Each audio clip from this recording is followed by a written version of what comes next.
अस्सलामुअलैकुम व्यूअर्स, उम्मीद है कि आप सब खैरियत से होंगे। मेरा नाम है डॉक्टर साकिब जब्बार और आप देख रहे हैं फूड साइंस यूनिवर्स। आज मैं आरएसएम का 4th लेक्चर लेकर आपके सामने हाजिर हूँ। आज मैं आपको बताऊंगा कि डिज़ाइन एक्सपर्ट के ज़रिए कैसे अपने आप जो आरएसएम वाला डाटा है उसको ऑप्टिमाइज़ कर सकते हैं। चलिए स्टार्ट करते हैं। सबसे पहले मैं अपना पेपर खोलता हूँ, इससे आपको बताता हूँ कि जो ये तो मैंने पिछले लेक्चर में आपको बता दिया, ग्राफ्स के बारे में भी बता दिया और ये इक्वेशंस के बारे में बता दिया, जो इक्वेशंस है सारी। और इसके अलावा मैंने जो ऊपर ये टेबल्स थे, ये रिग्रेशन कोफिशिएंट, इसके बारे में बताया। ठीक है, पिछले जो मेरे प्रीवियस लेक्चर्स है उनमें ये सारा बता चुका हूँ मैं ना। जिन्होंने मेरे लेक्चर नहीं देखे वो पहले मेरे फर्स्ट, सेकंड, थर्ड लेक्चर देख ले, ताकि आपको इस लेक्चर की बिल्कुल सही समझ आए। तो आज मैं जो फाइनल इसमें एक टेबल बनता है लास्ट में, ये बड़ा इंपॉर्टेंट है टेबल। आज इसके बारे में डिस्कस करेंगे कि डिज़ाइन एक्सपर्ट कैसे हमारे जो हमने डिफरेंट फैक्टर्स दिए है उसके अंदर, कि उसमें रेंज को कैसे ऑप्टिमाइज़ करता है। ठीक है, ये टेबल यानी जो एक प्रिडिक्टेड वैल्यू जो सॉफ्टवेयर देता है और उसके बाद हमने एक्सपेरिमेंटल वैल्यू कैसे लेनी होती है, अभी मैं इसके बारे में आपको बताऊँगा। मैं सॉफ्टवेयर ओपन करता हूँ, डिज़ाइन एक्सपर्ट। ये मैंने सॉफ्टवेयर ओपन कर लिया। तो ये लास्ट वाला ही डाटा सारा जो मैंने प्रीवियस लेक्चर में बताया आपको, तो इसमें मैं एक पैरामीटर को ऑप्टिमाइज़ करके दिखाता हूँ। तो इसमें सबसे एंड पे आप जाए, अगर यहाँ पे देखें तो ऑप्टिमाइजेशन लिखा हुआ है। तो इसमें सबसे पहले हम जाना न्यूमेरिकल के अंदर। ठीक है, यहाँ से अपने जिस यानी पैरामीटर को ऑप्टिमाइज़ करना चाहते हैं, ताकि टोटल पॉलीफिनॉल्स हैं, तो मैं इसको कह रहा हूँ इसकी यानी जो मिनिमम वैल्यू है ये है और मैक्सिमम ये है, जो हमने यानी अपने डाटे के अंदर एंटर किया। मैं दिखा भी देता हूँ, ये जो हमने एंटर किए हुए हैं यहाँ पे, इसके मुताबिक ये बता रहा है। ठीक हो गया। तो इसके बाद आपने सेलेक्ट करना है यहाँ पे ऑप्टिमाइज पे क्लिक, ऑप्टिमाइजेशन के अंदर जाके आपने न्यूमेरिकल पे क्लिक करना है और उसके बाद जिस पैरामीटर को आपने ऑप्टिमाइज करना है उस पर क्लिक करना है। जैसे फॉर एग्जांपल यहाँ पे मैं टोटल पॉलीफिनॉल्स को कर रहा हूँ, मैंने टीपीसी सेलेक्ट किया और यहाँ पे आपने गोल में मैक्सिमाइज यानी सेलेक्ट करना है, ये ज़हन में रखें। और इसके अलावा कोई सेटिंग चेंज नहीं करनी। उसके बाद आपने सोल्यूशंस में जाना है। अब ये जो डिज़ाइन एक्सपर्ट सॉफ्टवेयर है ये आपको सोल्यूशन दे रहा है कि अगर आप मैक्सिमम एक्सट्रैक्शन चाहते हैं, यानी जो आपकी वैल्यू की मैक्सिमम आए, तो इसमें जो टोटल फिनॉल्स है उसमें अगर आप ये वाली कंडीशन रखें तो आप मैक्सिमम टोटल पॉलीफिनॉल्स यानी एक्सट्रैक्ट कर सकते हैं, या जो भी आपका पैरामीटर है उसके मुताबिक कर सकते हैं। तो हमें जो सॉफ्टवेयर प्रिडिक्ट कर रहा है, ये प्रिडिक्शन कर रहा है सॉफ्टवेयर ना, कि अगर 15.95 टाइम हो और 31.79 टेम्परेचर हो और एथेनॉल की जो कंसंट्रेशन है 52.12 हो, तो उसमें आप मैक्सिमम टोटल फिनॉल्स यानी हासिल कर सकते हैं 317।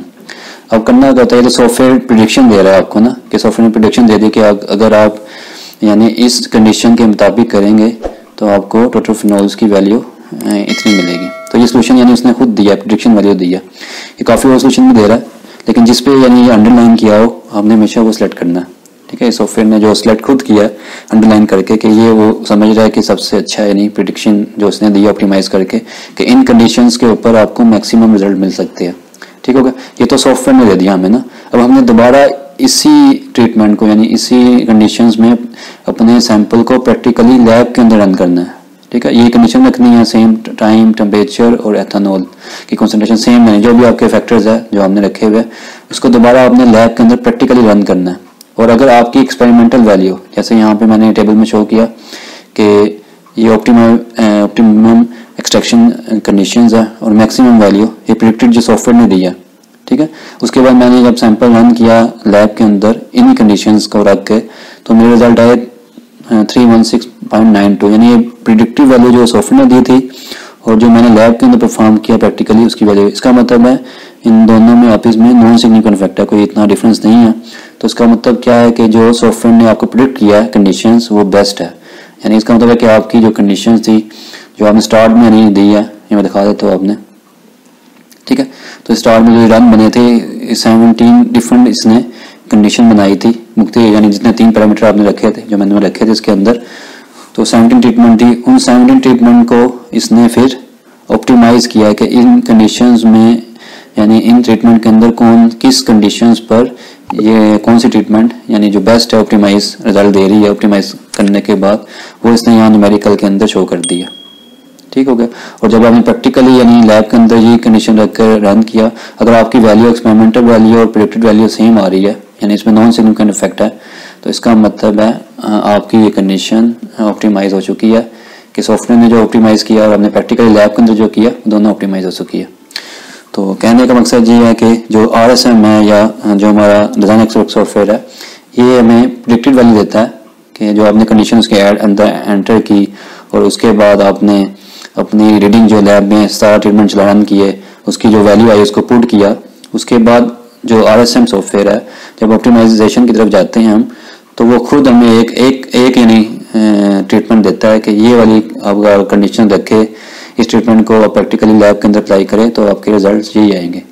तो अगर आप प्रैक्टिकली करने के बाद यानी प्रैक्टिकल करने के बाद लैब के अंदर आपके रिजल्ट सेम आते हैं जो सॉफ्टवेयर ने दिए तो उसका मतलब है कि आपका ये कंडीशन ऑप्टिमाइज है। तो ये सारा यानी RSM के बारे में मैंने 4th लेक्चर यानी 4 लेक्चर बनाया इसके ऊपर, तो चारों में डिटेल में बताया आपको ना। तो मज़ीद इसमें यानी ये मुख्तलिफ आप यानी मिसाल के तौर पर आपको डिफरेंट पैरामीटर है तो आप डिफरेंट पैरामीटर सेलेक्ट कर सकते हैं क्राइटेरिया में जाकर, यानी जैसे अब ये दूसरा है टोटल फ्लेवोनॉइड्स है, इसमें ये गोल में आपने याद रखना है कि मैक्सिमाइज करना है, ठीक है। उसके बाद सोल्यूशन देख लेना आपने, तो ऐसे यानी इसने सोल्यूशन दे दिया, ठीक हो गया। तो ये इस पर रन करना है आपने प्रैक्टिकली लैब के अंदर और जो यानी आपके रिजल्ट अगर इससे मैच हो रहा है टोटल फ्लेवोनॉइड्स के तो इसका मतलब है ये भी ऑप्टिमाइज कंडीशन ठीक है। तो ऐसे यानी ये सॉफ्टवेयर अब यूज़ होता है। मैंने सारा ऑल्टो यानी 4 लेक्चर के अंदर जो 4 लेक्चर बनाए उसके अंदर मैंने आपको ऑलरेडी बता चुका हूँ। 3 लेक्चर के अंदर चौथे लेक्चर में मैंने मजीद डिटेल में जो फाइनल टेबल था जो मैंने पेपर लिखा हुआ है, तो अगर पेपर को डाउनलोड कर ले और मेरे लेक्चर सुने साथ साथ तो आपको इंशाल्लाह हर चीज़ क्लियर हो जाएगी, ठीक हो गया। तो उसके बाद ये ग्राफिकल है कुछ, इसमें भी आप देख सकते हैं। तो ये भी वही कंडीशन दे रहा है मैक्सिमम जो आ रही है, तो इनकी ज़रूरत नहीं होती। पॉइंट प्रेडिक्शन ये सारों की प्रेडिक्शन वैल्यू दे रहा है कि जो सॉफ्टवेयर ने प्रेडिक्ट किया उसके बाद जब आपने एक्सपेरिमेंटल रन किया वो आप देख सकते हैं, ये मैंने लिखी हुई है, ठीक है। ये सॉफ्टवेयर ने दी मुझे प्रेडिक्टेड वैल्यू और जब मैंने प्रैक्टिकली लैब के अंदर रन किया तो मेरी वैल्यू तकरीबन इनसे मिलती जुलती थी, नॉन सिग्निफिकेंट इफेक्ट था। तो इसकी वजह से यानी इसका मतलब क्या है कि जो सॉफ्टवेयर ने मुझे ऑप्टिमाइज करके दिया कंडीशन वो बेस्ट है, ठीक हो गया। तो यूँ आप यानी एक्सपेरिमेंट करके इन कंडीशन को जो सॉफ्टवेयर ने आपको प्रेडिक्ट किया उसको चेक कर सकते हैं, ठीक हो गया। तो जैसे यानी मैंने इसको एक्सप्लेन भी किया हुआ है, आप देख सकते हैं ऊपर वाले पैराग्राफ में अगर मैं लेके जाता हूँ। ये verification of predicted value, verification कैसे होती है कि जब आप प्रैक्टिकली लैब के अंदर उन्हीं कंडीशंस को जो सॉफ्टवेयर ने ऑप्टिमाइज़ किया उसको रन करते हैं, ठीक हो गया। तो आज मैंने इस लेक्चर में आपको ऑप्टिमाइजेशन के बारे में बताया कि RSM के अंदर या डिज़ाइन एक्सपर्ट्स के ज़रिए हम कैसे अपने जो पैरामीटर है उसको ऑप्टिमाइज़ कर सकते हैं, जो कंडीशन आपने दी उनको ऑप्टिमाइज़ कर सकते हैं। तो आज के लिए इतना ही काफ़ी है। Thanks for watching my video, take care, अल्लाह हाफिज़।